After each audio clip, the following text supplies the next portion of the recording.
Welcome to this lesson on price controls. A price control is when the government tries to set a legal price on the market. Here we have an example of a price ceiling.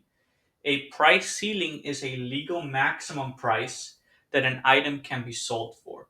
So, for example, here you can sell it at a lower price than this, but you cannot go higher than this price ceiling. This is the maximum price that the item can be sold for.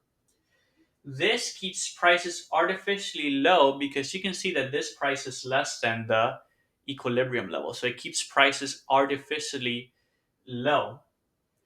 And when prices are lower than the equilibrium, like here, then this leads to a shortage.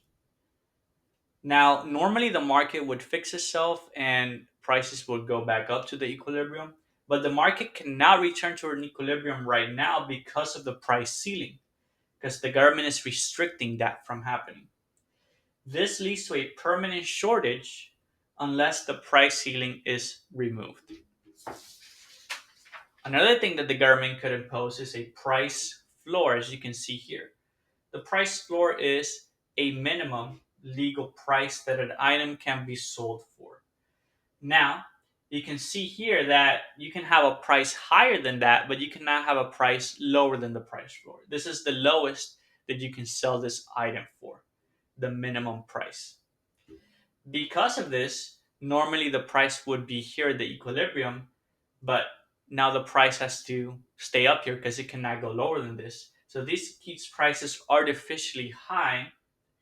And when prices are artificially higher than the equilibrium, like here at the price floor, then this leads to a surplus in the market.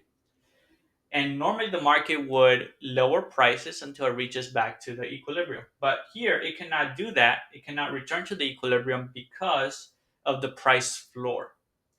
This leads to a permanent surplus unless the price floor here is removed. Okay?